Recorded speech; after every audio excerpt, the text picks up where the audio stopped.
საქართველოს დღეს უფრო ღარიბია, ვიდრე იყო 3 წლის წინ. ხო დაუჯერებელია. ხო დაუჯერებელია. თლიანი შიდა პროდუქტი 16 მილიარდამდე იყო და 14 მილიარდია. მიხეილ მაჭავარიანის ამ განცხადებას პრემიერ-მინისტრი გიორგი კვირიკაშვილი გამოეხმაურა. თლიანი შიდა პროდუქტის შეფასების და საერთაშორისო ეკონომიკებთან შედარებისთვის უფრო მიზანშეწონილია საერთაშორისო სავალუტო ფონდის მიერ გამოყენებადი მსყიდველობითი უნარის პარიტეტის მიხედვით გამოთვლილი მთლიანი შიდა პროდუქტის შედარება, რომლის მიხედვითაც საერთაშორისო სავალუტო ფონდის მონაცემებით საქართველოს მთლიანი შიდა პროდუქტი, ეს არის მთავრობის მონაცემები, საქართველოს მთლიანი შიდა პროდუქტი გათვლილი მსყიდველობითი უნარის პარიტეტის საფუძველზე 2012-15 წლებში 15%-ით არის გაზრდილი. საქართველოს ეკონომიკური მდგომარეობა ფაქტ-მეტრის კვლევის საგანი გახდა. მიხეილ მაჭავარიანის ეს განცხადება შეფასდა როგორც მეტწილად მცდარი, ხოლო გიორგი კვირიკაშვილის განცხადება როგორც ნახევრად სიმართლე. ქვეყნის სიმდიდრის მაჩვენებელზე მოქმედებს როგორც ეკონომიკის სიდიდე, ისე მოსახლეობის რაოდენობა. მიხეილ მაჭავარიანს საქართველოს გაღარიბების არგუმენტად ის ფაქტი მოყავს, რომ ბოლო 3 წელიწადში დოლარში გამოსახული საქართველოს მთლიანი შიდა პროდუქტი შემცირდა. 2012 წელს საქართველოს მთლიანი შიდა პროდუქტი 15 მილიარდ 800 მილიონი დოლარი იყო.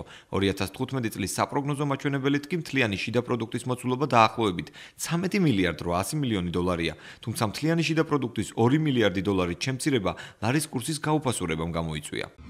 თუ გვაინტერესებს გაიზარდა თუ არა ქვეყნის ეკონომიკა, ეს უნდა ვნახოთ ეროვნულ ვალუტაში და რეალურ ფასებში, ანუ უნდა ვნახოთ რეალური მთლიანი შიდა პროდუქტის ზრდის ტემპი, რადგან საქართველოს ხალხს შემოსავალი აქვს ლარში, ხარჯად ძირითადად ლარში წევს, ამიტომ არ არის სწორი დოლარში ვნახოთ, ასევე რეალურ ფასებში აღება მოგცემს იმის საშუალებას, რომ ინფლაციის გავლენა გამოირიცხოს მთლიანი შიდა პროდუქტიდან. აღსანიშნავია, რომ 2013-2015 წლებში ეკონომიკური ზრდის ტემპი მნიშვნელოვნად შემცირდა. 2010-2012 წლებში საშუალო წლიური ზრდის ტემპი 6.6% იყო, ბოლო 3 წელიწადში ეკონომიკური ზრდის საშუალო ტემპი 3.6%-ია.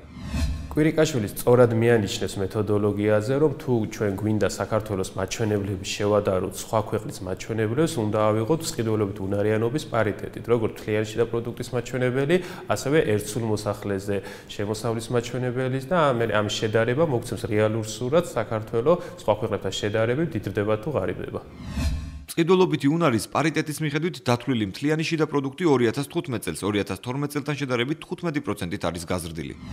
იმის გასარკვევად ბოლო 3 წელიწადში რეალურად გაღარიბდა თუ არა საქართველოს, ჩვენ ნახეთ თუ რომელი ადგილი ეჭირა მას როგორც ეკონომიკური სიდიდით, ისე ერთსულ მოსახლეზე შემოსავლით.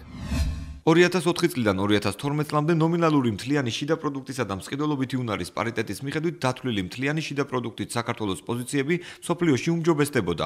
ბოლო 3 წელიწადში კი ჩვენი პოზიციები გაუარესდა. ერთსულ მოსახლეზე შემოსავლის მიხედვით კი 2004 წლიდან 2012 წლამდე როგორც ნომინალურ, ისე მსყიდველობითი უნარის პარიტეტის მიხედვით საქართველოს პოზიციები მსოფლიოში უმჯობესდებოდა. 2015 წელს 2012 წელთან შედარებით კი ერთსულ მოსახლეზე მთლიანი შიდა პროდუქტი ნომინალურ მაჩვენებელში გაუარესდა, ხოლო მსყიდველობითი უნარის პარიტეტის მიხედვით ერთი პოზიციით გაუმჯობესდა, რაც მოსახლეობის კლებამ განაპირობა. როგორც ვნახეთ, ბოლო 3 წელიწადში საქართველოს ეკონომიკური ზრდის ტემპი მნიშვნელოვნად დაეცადა. საერთაშორისო სავალუტო ფონდის მონაცემებით საქართველოს მთლიანი შიდა პროდუქტისა და ერთსულ მოსახლეზე შემოსავლის მიხედვით პოზიციები ფაქტობრივად არ გაუუმჯობესებია.